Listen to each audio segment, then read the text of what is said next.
Welcome to the Lifescript Podcast. I'm your host, Dr. Sonu. The Lifescript Podcast is on a mission to uncover what health truly means and give insight into my unique, evidence-based health philosophy I call Your Lifescript. The Lifescript Podcast aims to empower you with thought-provoking discussions with leading medical professionals and wellness experts and how it ties into your life script. Together, we discuss the rapid rise of chronic diseases and mental health conditions and how our lifestyle, our emotional health, and the core medicine all intertwines to give you the best health for life.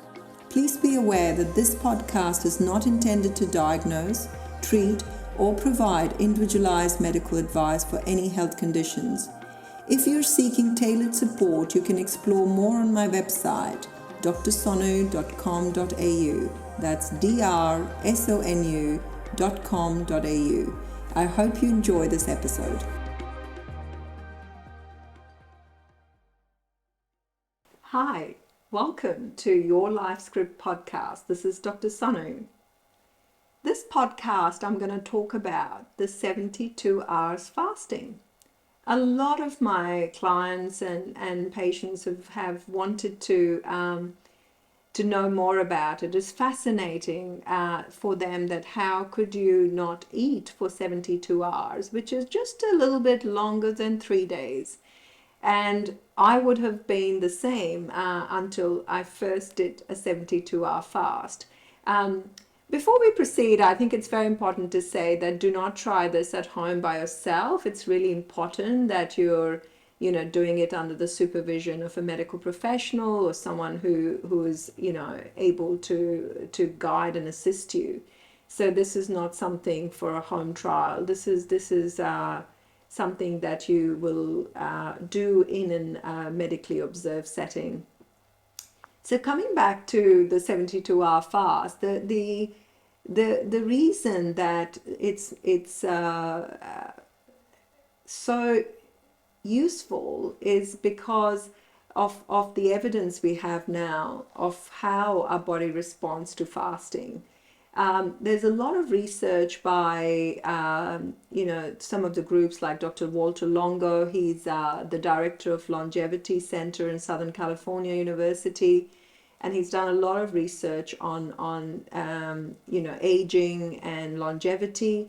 And there is now a belief that prolonged fasting can have an important effect in rebooting our system, rebooting our immune system, mopping up some of the cancer cells, helping with our weight loss, decreasing the blood sugar levels, insulin. So it's a very good kickstart to that weight loss process of people who are diabetic.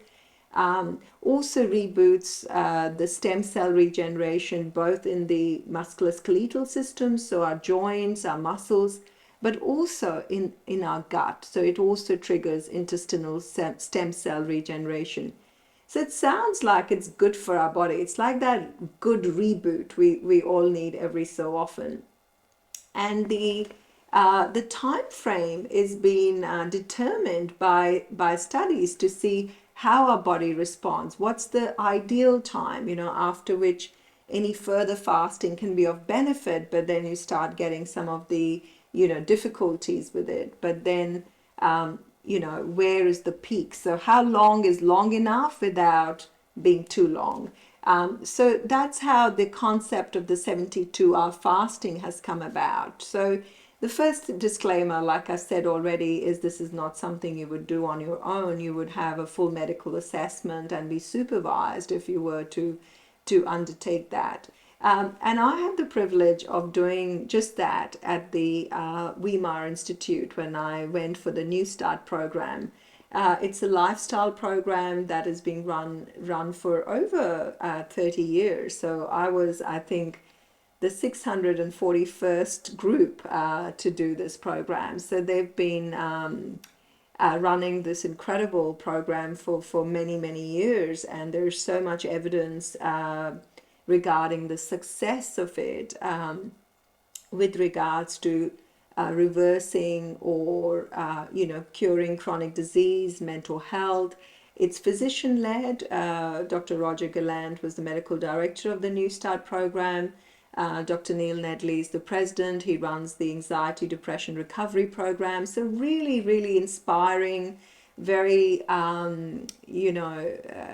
very amazing clinicians, and they've been doing this for a long time. So I found myself as part of the like I said, the 600 odd group to do the 18-day residential lifestyle program. And the first night we got there, I flew from Miami, Florida, where I had done another similar retreat, and I was expecting to be going through a similar thing, but each program teaches you a slightly different take on essentially similar concepts of how to take care of your bodies mentally and physically through lifestyle. So the first day I was like, where's my supper? And when are we going to eat dinner? And they served a very, very light supper at the Weimar Institute at the New Start program. You get served 2 meals a day at 8 a.m. and 2 p.m. And the next day, we were given breakfast and lunch, and the day after we were given breakfast, and we were told that was the last breakfast we're going to get for the next 3.5, 4 days. So that was very daunting. I think the two key things is that you do it in a group. You do it with other people who are also going to fast with you. So you're kind of a community, and as human beings, we do well in a community. We do well things when we are there with each other, we're supporting each other. If you were to climb a mountain or do something like a trek, it's always good to take people along with you because you motivate them. We're social animals. So similarly with the fasting, being part of a group of this retreat, there were 22 other clients like myself. Not everyone did the full 3.5-day fasting. Like I said, it's very important to have clearance from the doctor, so everybody got an individual assessment, and only those who were deemed to be eligible for the fasting did the fasting. So that's really important. So those of us who did, there were a fair few of us in different age groups. I was probably the youngest there, so I was like telling myself, I can't let the group down. I have to go through this. But inside, I was so scared. How am I going to not eat for 3 days, And so it is. I think it's mentally more challenging than anything. It's kind of trusting our bodies and trusting whoever's supporting you through it. But that was a very unique experience. So let me take you through what happens in a 72-hour fast. So you get a medical assessment. So we make sure that you are eligible for it. You don't have any issues that will, make you more vulnerable. And sometimes the length of fasting can be altered. So there were some clients who did a shorter fast or just a 24-hour fast rather than a full 3-day fast. But if you're eligible and you're good to go for a 3-day fast, you essentially start with having quite a nice big breakfast on day one. So let's say, for saying sake, it's on a Monday and you start the fasting on Monday. So you're served a breakfast. Like I said, the philosophy is very much whole food. So, I think we had oats with fruit and some brown rice with beans and vegetables. So you have a good big breakfast at about 8 o'clock in the morning. The rest of the day you only drink water. So you drink water and you stay hydrated. We went through the program through the day, so lectures or other things that are going on. You are encouraged to walk and move around. So it's not like you're sitting and trying to do nothing. So it's very, very important that you stay active. Actually, the toughest time you feel the hungriest is that day when the sugar from the breakfast sort of goes down, and you really looking for something to eat at lunch, sort of mid to late afternoon. and which you don't, of course, and then you're encouraged to drink water. And on day 2 and 3, so let's say we did a Monday morning, the day 2 and 3, Tuesday and Wednesday, you would have, some Epsom salts and some, they would call it a parfait, but it was really psyllium with some green tea, so no calorie content, just to keep your bowels going.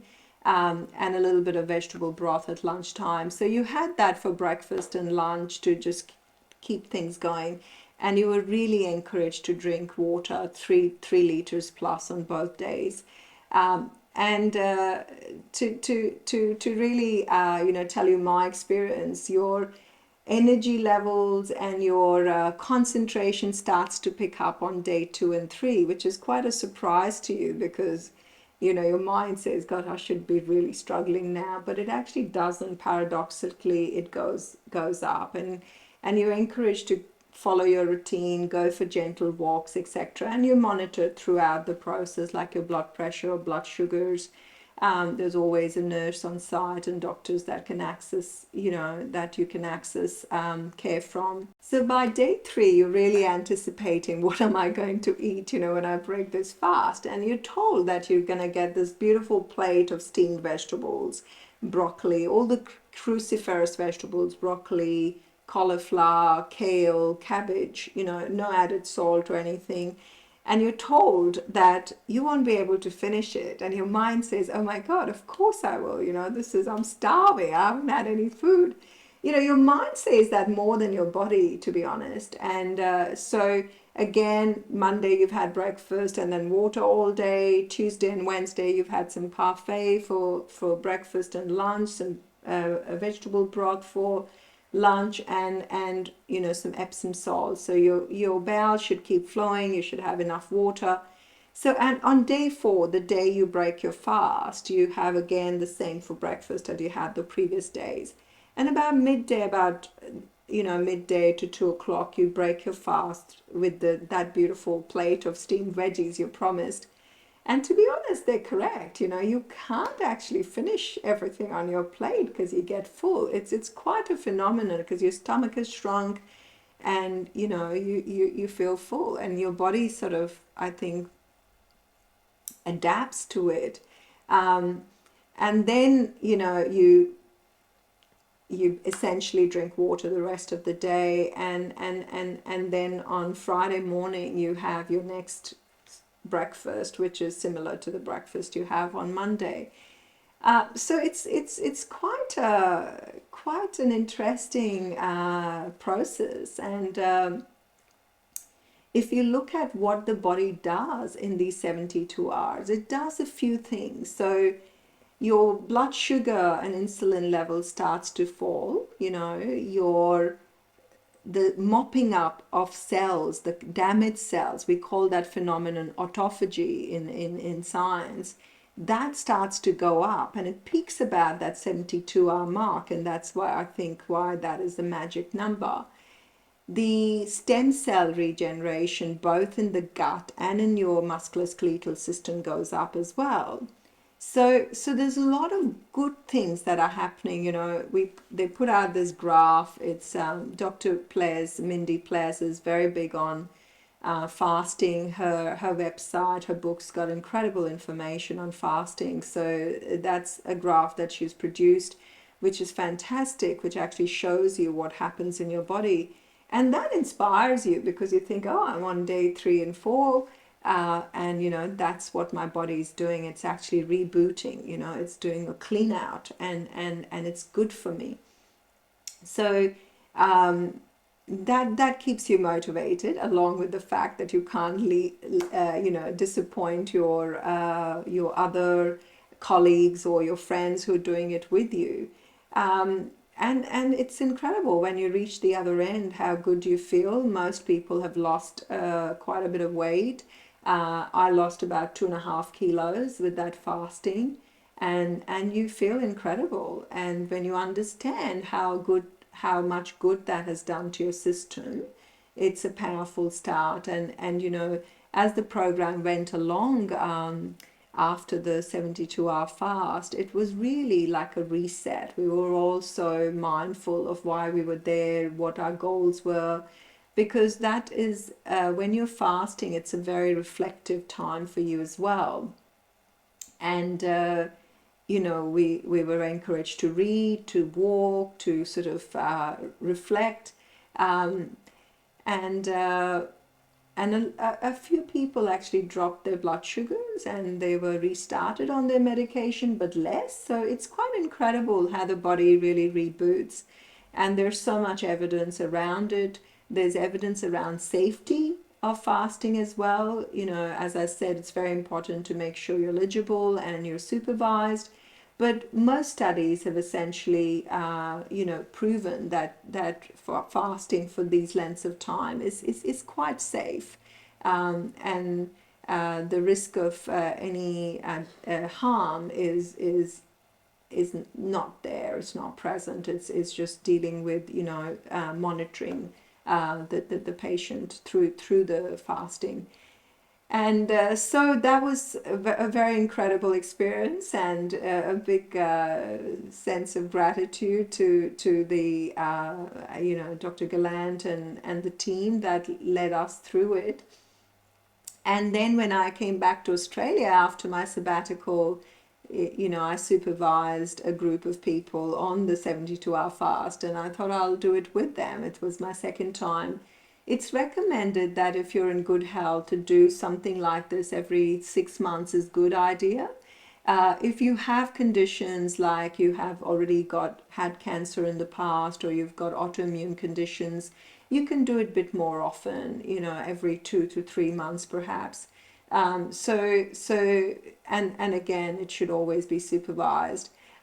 So when in Australia, I took three other clients through the 72-hour fasting, and one of them was my son, and his feedback was the same, that he thought it would be harder than it was, and how much of this dependency on food is in our minds, and how he experienced clarity of thought.